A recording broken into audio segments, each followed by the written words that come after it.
पछाडलेल्या भारतीय गावात एक गूढ वृद्ध दादा चारपाईवर पाय रोवून बसला होता. चाय पिऊन त्याच्या नातवाच्या येण्याची वाट पाहत होता. त्याला भूत ने बेशुद्ध करून घाबरवायला तयार होता आणि मस्त लेदर भूत गुलाबजामुन ची प्लेट जंगलात फुटला. मानवी फटाके उत्साहाने फुटले. त्याचा फ्लॅशलाईट डिस्को बॉल सारखा चमकत होता. त्याच्या वेड्या नृत्याच्या हालचालींना प्रकाश देत होता. तो एका झाडाभोवती फिरला, स्वतःच्या पायावरून घसरला आणि उफ. जंगलातील प्राणी हसले. स्निकर्स आणि स्नॉर्क्सचा एक समूह.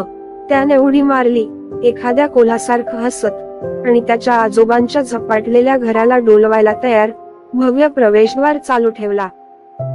तिच्या सौंदर्यावर स्तब्ध झाला, पण त्याचे गोडवे किंकाळ्यात रूपांतरित झाले कारण तिचे भूतात रूपांतर झाले. तिचे डोळे हेडलाईट सारखे चमकत होते आणि तो ओरडत पळत सुटला, मी आधीच भूत आहे. त्याला वाटले की त्याला त्याचे बॉलिवूड सौंदर्य सापडले आहे, परंतु ती नॉम नॉम नॉम ध्वनी प्रभावाने त्याला खाऊन टाकत भूताखेत बनली. त्याचा शेवटचा विचार होता, ठीक आहे. तो एक चाव्याच्या आकाराचा प्रणय होता. प्रेम. माझे पोट भरते.